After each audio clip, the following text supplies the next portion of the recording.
Hello दोस्तों, नमस्कार। तो कैसे हो आप? फोटोग्राफी चैनल में आपका स्वागत है। दोस्तों, बात करेंगे डेप्थ ऑफ फील्ड क्या होती है। हम फोटोग्राफी ले लें या हम वीडियोग्राफी ले लें या सिनेमा ले लें, इसमें हमारा डेप्थ ऑफ फील्ड का बहुत इंपॉर्टेंट फैक्टर होता है। बात करेंगे डेप्थ ऑफ फील्ड होती क्या है। डेप्थ ऑफ फील्ड दोस्तों, जो हमारा मेन कैरेक्टर या सब्जेक्ट होता है उसके आगे में कितना हिस्सा उसका आगे या पीछे, कितना हिस्सा फोकस में है और कितना हिस्सा आउट ऑफ फोकस है, उसी को हम डेप्थ ऑफ फील्ड कहते हैं।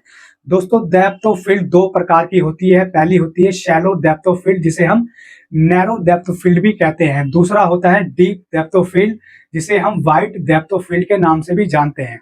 बात करेंगे पहले की, जिसे जिसे हम कहते हैं शैलो डेप्थ ऑफ फील्ड। दोस्तों, शैलो डेप्थ फील्ड में होता क्या है कि जो हमारा मेन कैरेक्टर होता है, सिर्फ वही हिस्सा हमारा फोकस में होता है और बाकी उसका आगे और पीछे का हिस्सा ब्लर या आउट ऑफ फोकस होता है। जैसे कि ये कहाँ पे यूज किया जाता है, जैसे आपने पोर्ट्रेट्स देखी होगी। पोर्ट्रेट्स में होता है क्या है कि हमारा जो मेन सब्जेक्ट या कैरेक्टर होता है, उसी को हम बिल्कुल हाईलाइट करने के लिए उसी पे फोकस होता है। उसका सारा पीछे का हिस्सा हम बैकग्राउंड हो जाता है, तो उसे हम शैलो डेप्थ ऑफ फील्ड कहते हैं। इसे हम पोर्ट्रेट्स हो गए या माइक्रो फोटोग्राफी हो गई या ये प्रोडक्ट फोटोग्राफी या और एक चीज में हम यूज करते हैं। बात करें दूसरे, जिसे हम डीप डेप्थ ऑफ फील्ड कहते हैं, जिसे हम वाइड डेप्थ ऑफ फील्ड भी कहते हैं। दोस्तों, वाइड नाम सुनते ही हो रहा है कि हमारा जो लार्ज हिस्सा होता है वो सारा शार्प होता है। जैसे कि मान लीजिए कि आपको कोई लैंडस्केप की फोटो लेनी है या कोई ग्रुप्स फोटो लेनी है या कोई मोनूमेंट्स की फोटो लेनी है, जिसमें आपको सब्जेक्ट या बैकग्राउंड ये सारा हिस्सा आपको फोकस में, तो उसे हम डीप डेप्थ ऑफ फील्ड या वाइड डेप्थ ऑफ फील्ड भी कहते हैं। तो उसके डेप्थ ऑफ फील्ड के तीन कंट्रोल करने के इंपॉर्टेंट फैक्टर है, जिसे हम डेप्थ ऑफ फील्ड कंट्रोल कर सकते हैं। पहला हो गया अपर्चर। अपर्चर के ऊपर दोस्तों हमने ऑलरेडी वीडियो बना रखी है, आप वहां पे जाके इसमें पूरी डिटेल्स वीडियो दे सकते हैं। दूसरा दूसरा हो गया दोस्तों फोकल लेंथ। फोकल लेंथ जिसे हम कहते हैं कि जैसे 50 mm, 105 mm, इसी को हम फोकल लेंथ कहते हैं। दोस्तों, इस पे भी हमने ऑलरेडी वीडियो बना रखी है, आप जाके इस नीचे लिंक पे जाके इसकी पूरी डिटेल्स वीडियो दे सकते हैं। तीसरा फैक्टर हो गया हमारे बैकग्राउंड से सब्जेक्ट मेन कैरेक्टर की दूरी कितनी है, या हमारा जो हमारे कैमरे से हमारे सब्जेक्ट की दूरी कितनी है। तो ये तीनों फैक्टर मिलके हमारे डेप्थ ऑफ फील्ड को कंट्रोल करते हैं। तो दोस्तों, आइए समझते हैं कुछ प्रैक्टिकल से कि हम अपने तीनों फैक्टर्स को हम प्रैक्टिकल से समझेंगे कैसे हम कंट्रोल करते हैं।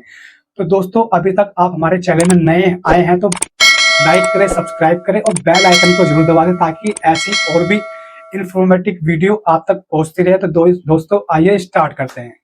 दोस्तों, डेप्थ ऑफ फील्ड कंट्रोल करने के लिए जो हमारा पहला फैक्टर है वो है अपर्चर। अपर्चर दोस्तों ये लेंस का फीचर होता है।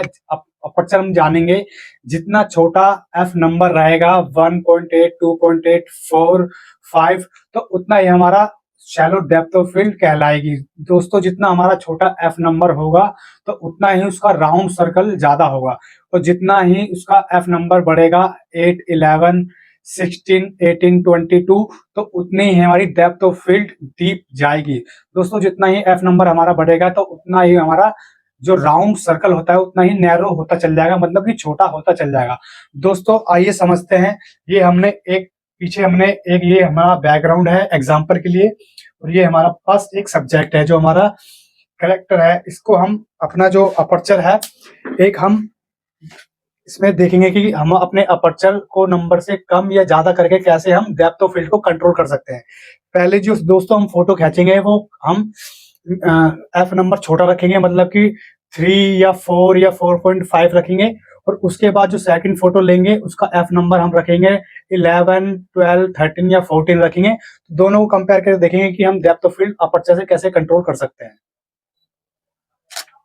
तो दोस्तों, पहले हमारी जो फोटो ली है हमने, वो हमने लिए F5 नंबर पे दे सकते हैं कि इसमें हमारा जो सब्जेक्ट और शार्प आ रहा है। जो पीछे का बैकग्राउंड दे सकते हैं वो थोड़ा सा ब्लर है। अब हम दूसरा जो उसका F नंबर है, हम इसको 13 या 14 पे रख के देखते हैं कि कितना हमारा डिफरेंस आता है।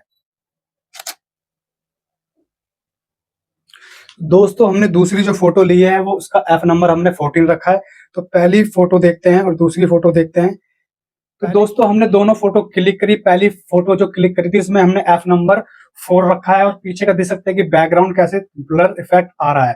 जो दोस्तों दूसरी फोटो दे सकते हैं कि इसमें हमने इसका एफ नंबर बढ़ा के हमने 14 पे रखा है, तो दे सकते हैं कि इसका पीछे का जो बैकग्राउंड है वो कैसे शार्प आ रहा है। तो दोस्तों, इसी तरह से हम डेप्थ ऑफ फील्ड कंट्रोल करने के लिए अपने अपर्चर नंबर को कम या ज्यादा करके हमने डेप्थ ऑफ फील्ड को कंट्रोल कर सकते हैं। डेप्थ ऑफ फील्ड को कंट्रोल करने के लिए दोस्तों दूसरा जो फैक्ट है उसे फोकल लेंथ कहते हैं। दोस्तों फोकल लेंथ जो आप ये नंबर देख रहे हैं 80, 24, 35, 50 mm, इसी को हम फोकल लेंथ कहते हैं। दोस्तों इसके ऊपर हमने ऑलरेडी वीडियो बना रखी है, उसका लिंक नीचे डिस्क्रिप्शन में, वहां पे जाके आप पूरी डिटेल्स वीडियो देख सकते हैं। फोकल लेंथ को हम चेंज करने से अपने डेप्थ ऑफ फील्ड को कंट्रोल कर सकते हैं। दोस्तों एग्जांपल के लिए आइए समझते हैं।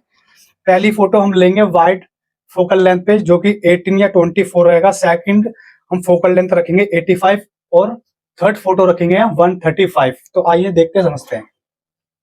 इसमें दोस्तों अपना एफ नंबर सेम ही रहेंगे, खाली हम फोकल लेंथ चेंज करके अपने डेप्थ ऑफ फील्ड को कैसे कंट्रोल करते हैं वो समझेंगे।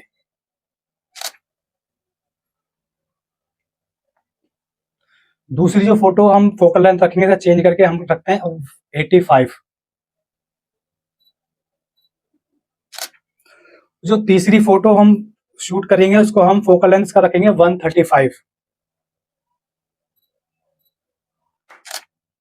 तो दोस्तों जो हमारी पहली फोटो है जिसका हमने फोकल लेंथ 35 mm रखा था, तो उसमें आप फोटो को देख सकते हो इसका पीछे का जो बैकग्राउंड है वो कितना शार्प आ रहा है, उसमें सब चीज शार्प दिख रही है। जो दूसरी फोटो है उसका हमने जो फोकल लेंथ चेंज करके हमने रखा था 85 mm, तो उसमें आप देख सकते हो कि हमारा जो सब्जेक्ट है उसका पीछे का बैकग्राउंड कितना ब्लर इफेक्ट आ रहा है। जो हमारा तीसरी फोटो है उसका हमने फोकल लेंथ चेंज करके 135 रखा था दोस्तों। तो तीसरी फोटो में देख सकते हो कि पीछे का बैकग्राउंड कितना ही ब्लर आ रहा है। तो दोस्तों ये कितना सिनेमैटिक, और जैसे हम पोर्ट्रेट शूट करते हैं तो इसी तरह का इफेक्ट आ रहा है। तो दोस्तों इसी तरह से हम जो फोकल लेंथ को चेंज करके हम शैलो डेप्थ ऑफ फील्ड पा सकते हैं, और जितना हम वाइड अपना फोकल लेंथ रखेंगे तो उतना ही हम डीप डेप्थ ऑफ फील्ड पा सकते हैं। तो इसी तरह से जो दोस्तों देखते हो कि जब 135 या 200 mm उससे ज्यादा जो फोकल लेंथ यूज करते हैं तो उसमें हमें ब्लर इफेक्ट देखने को ज्यादा मिलता है। तीसरा दोस्तों जो डेप्थ ऑफ फील्ड कंट्रोल करने का फैक्टर है वो क्या है, जो हमारा ये बैकग्राउंड है, बैकग्राउंड से हमारे सब्जेक्ट की दूरी जो हमारा मेन फैक्टर है, और हमारा जो कैमरा है, कैमरे से हमारे सब्जेक्ट की दूरी, या इनमें से कोई भी एक हो सकता है। तो दोस्तों आइए समझते हैं। पहली फोटो हम जो बीच में हम एक सेंटर पे हैं, पहली फोटो हम लेके देखेंगे।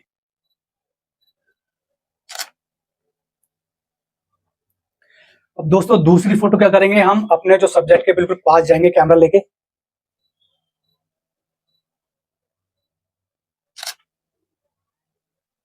तो तीसरी फोटो में दोस्तों हम क्या करेंगे, जो हमारा सब्जेक्ट है उसको हम क्या बिल्कुल बैकग्राउंड के पास ले जाएंगे। ये हम अपने सब्जेक्ट को बिल्कुल बैकग्राउंड के पास इसको यहाँ पे टच कर देते हैं।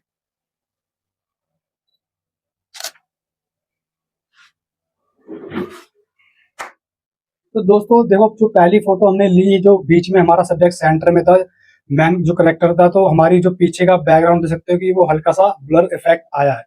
जो दूसरी फोटो देख सकते हो इसमें हमने क्या करा, जो अपने कैमरे को हम सब्जेक्ट के पास ले गए तो उसमें पीछे का बैकग्राउंड देख सकते हो कि कितना और ज्यादा ब्लर इफेक्ट आया। तीसरी जो फोटो देखेंगे दोस्तों इसमें हमने क्या करा, जो हम सब्जेक्ट को हम अपने बैकग्राउंड के पास ले गए, मतलब ये बैकग्राउंड है और ये हम बैठे हैं तो हम इसको इतने पास ले गए तो पीछे का देख सकते हैं कि साथ में पीछे का बैकग्राउंड भी कितना शार्प आ रहा था। दोस्तों इसी तरह से हम डेप्थ ऑफ फील्ड कंट्रोल करने के लिए अपने जो सब्जेक्ट को आगे पीछे करके हम अपने डेप्थ ऑफ फील्ड को कंट्रोल कर सकते हैं।